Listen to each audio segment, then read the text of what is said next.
Hi viewers, வாங்க இன்றைக்கி egg puffs எப்படி செய்யலாம்னு பார்க்கலாம்.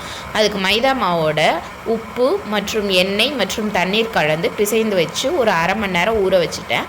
அது சிறு சிறு உருண்டைகளாக ஆக்கிக்கிட்டு இப்போ தேய்ச்சி எடுத்துகிட்டு வந்துட்டேன். ஒரு இதை ஃபஸ்ட்டு தேய்ச்சிட்டேன். இது மேலே என்ன பண்ணணும்னா சோள மாவு எடுத்திருக்கேன். அந்த சோள மாவோட நெய்யை கலந்து நல்லா மிக்ஸ் பண்ணி வச்சுருக்கேன். இது மேலே ஸ்ப்ரெட் பண்ணிவிடுவோம். இது மேலே மைதா மாவை டஸ்ட் பண்ணிக்குவோம். இதேமாரி ஒன்று மேலே ஒன்றா 5 லேயர் வர வரைக்கும் நம்ம வைக்கணும். இப்போ 5 லேயரை நான் அடுக்கி வச்சுட்டேன். அடுக்கி வச்சதுக்கப்புறம் இதை அப்படியே மடக்கணும். ஒரு சைடு மடக்கினதுக்கப்புறம் இந்த சைடு எடுத்து அது மேலே மூடணும். மூடிட்டு இதை எடுத்து இப்படி போடணும். அதேமாரி அதை எடுத்து இப்படி க்ளோஸ் பண்ணி திருப்பி தேய்ச்சி எடுக்க வேண்டியதான். இப்போ ஒரு நம்ம பாக்ஸ் மாதிரி வந்துடுச்சு. இதை நம்ம நல்லா தேய்ச்சி எடுக்கணும். இப்போது அந்த பீஸை நான் 4ஆக கட் பண்ணிக்கிட்டேன். அந்த 4 இதில் ஒரு இதை மட்டும் எடுத்து நல்லா தேய்ச்சி வச்சுக்கிட்டேன். இதில் என்ன பண்ணணும்னா 4 சைடை கட் பண்ணி நம்ம ஸ்கொயர் ஷேப்புக்கு எடுத்துகிட்டு உள்ள ஸ்டஃபிங்கை வச்சு க்ளோஸ் பண்ணிவிடுவோம். எண்ணெய் காஞ்சோன்னா கொஞ்சம் சோம்பு, நறுக்கிய வெங்காயம், 1 ஸ்பூன் இஞ்சி பூண்டு பேஸ்ட், இதனுடன் மஞ்சள்தூள் மற்றும் கரம் மசாலா,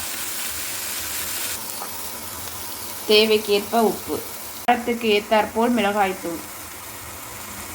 இப்போ ஷீட் ரெடியாக இருக்குது. இதில் நம்ம ஸ்டஃபிங்கை வச்சுருவோம்.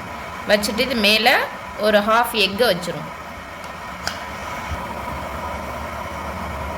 இப்போது எக்கை வச்சுட்டேன். இதை சுற்றி நம்ம ஒட்டுறதுக்காக மைதாவும் தண்ணியும் கலந்த பேஸ்ட்டை ஊற்றிக்கணும்.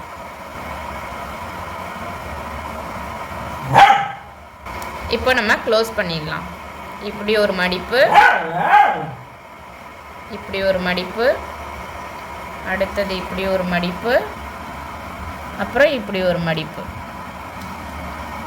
இதை அப்படியே எண்ணெயில் போட்டு பொரிச்சு எடுத்துடலாம். இப்போ எல்லா ஸ்டஃபிங்கும் ரெடியாக இருக்குது. நம்ம ஹீட்டு கம்மியாக வச்சு பொரிச்சு எடுத்துருவோம். இப்போ ஒன்று ஒன்றா எல்லாத்தையும் போட்டுருவோம். மிதமான சூட்டில் வச்சு நல்லா ஃப்ரை பண்ணி எடுத்தாச்சு. கோல்டன் ப்ரௌன் ஆகிட்டு ரெடி ஆகிட்டு நம்ம இதை ஒரு பிளேட்டுக்கு மாற்றிடலாம். சூடான எக் பப்ஸ் தயாராகிட்டுங்க.